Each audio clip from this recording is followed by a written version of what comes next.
Hello everyone, and welcome once again to Caleb Likes Books. Today I have another book review for you, and that is for Les Misérables by Victor Hugo. This is a historical fiction novel, very well known, one of the most popular, most beloved novels probably of all time. I decided to pick this up. I found this a little while ago for super cheap, picked it up. It is like a movie tie-in edition, which, is not normally something that I would want to go for, but I actually do like this cover, so I figured might as well. I've been interested in reading this for a long time because, I've heard of some of my favorite booktubers talk about it. I know Brandon Sanderson loves Les Miserables in some form. I don't know if like the novel necessarily, but I know he loves Les Miserables and things like that. And I've just heard a lot about it over the years, so I've been curious to check it out at some point. And so I did read it. It took me a few weeks, and that was with primarily listening to the audiobook with a little bit of the print book here and there when I was able to do so. But most of this I listened to on audio. So it took me a while, because I think this is the longest book I've ever read. It's about 600,000 words. I think a little more than that, but I do think that makes it the longest book I've ever read. But it was definitely worth reading because I loved this book a lot. There's a lot of things in here that I loved. I have a couple things that I wasn't quite into, which I think is probably what most people would say, I would assume. But I did generally really love this book. So what is kind of the setup for this book? It's a historical fiction written about France in the early 1800s. The author, Victor Hugo himself, was French, lived around this time. I believe this book was written in the mid-1800s, and so this was translated and all that kind of thing, so it wasn't originally written in English. But French historical fiction, primarily focusing on an ex-convict named Jean Valjean, who is kind of on the run and trying to kind of become a better person and things like that, while he is being chased by this other guy named Javert, who wants to kind of catch him and track him down.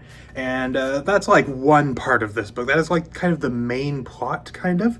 And then he also kind of comes into contact with this little girl named Cosette, who is also one of the main characters, who I haven't seen the movie, but I assume that's the character on the cover. And that's like one part of the story. There is a lot of stuff going on here, which is one thing that I do appreciate about this book, first of all, is like that is kind of the main storyline, but there is a lot going on in this book, and honestly, most of it feels like it deserves to be there, at least in terms of the direct characters and plot. There are some other parts here and there where I think could have been cut out, which I'll talk about, but it feels like this was written, like this book to me, like if I were to sum it up, the way that I feel about this book is it feels like it was a book written with a purpose in mind and with something to say. And that is kind of the way that I would sum up my overall feeling that I get reading this book. And I don't think that there is a lot in this book outside of the things I'll talk about that are not directly related to the characters in the plot. But in terms of just the stuff that is story in this book, it feels like everything kind of matters, which is impressive considering how long this book is. So there's that. Like, it is very large scale, very like epic. There's a lot to it, a lot to keep track of, but it's something where it feels like it kind of deserves that length, which is something I appreciate. When you have a really big book like this, sometimes you're like, does it really feel like it needs to be that long? And while there are parts of this that I certainly would be fine with cutting out, which I'll talk about, like I said, most of the time, this book feels like it justifies its length, which I think is a good thing, especially considering how long it is. But I also did enjoy the plot and the characters. The characters, I think, were written in a way that felt very authentic and compelling.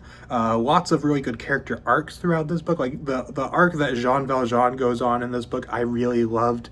The arc also of Javert and Cosette, as well as several other characters, and several other characters that appear within this book, like the Bishop, who I believe is one of the first characters who appears in this book, as well as Fontaine, I think is the name of the character. I can't remember.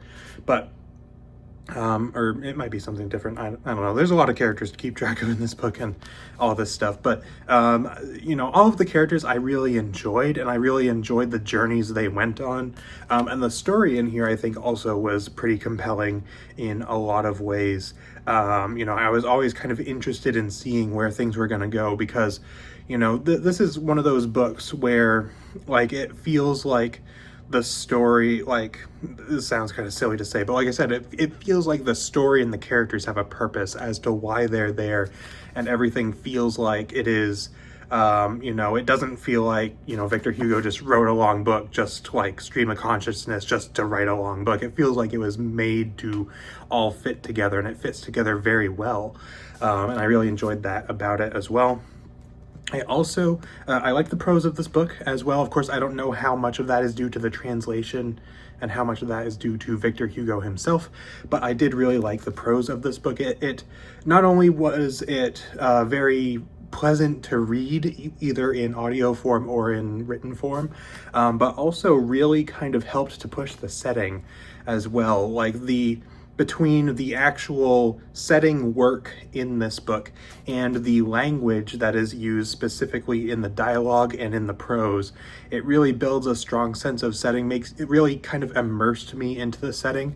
And I would assume this book is probably fairly accurate to historical France of this time, but it really kind of made me feel like, it felt the way that I would envision early 1800s France feeling like, just based on the little that I know about that and about, the country's history and things like that.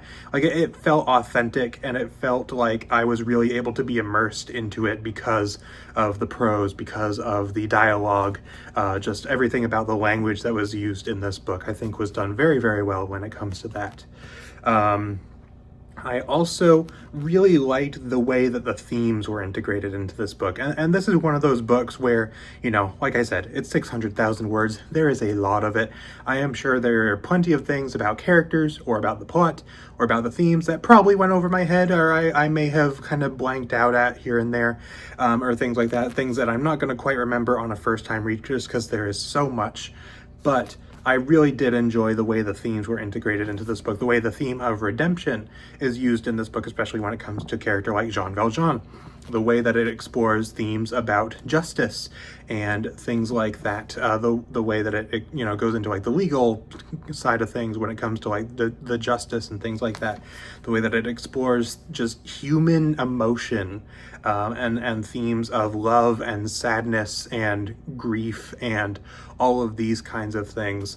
Like, to me, it feels like one of the most thematically rich and dense books that I have ever read, and in a way that really fits the story and the themes. And to me, this book just has a strong, like, sense of feeling, and like I don't know how else to describe it. Like, where I said earlier, it feels like this book was having something to say, and I think that the theme work of this book really kind of pushes that.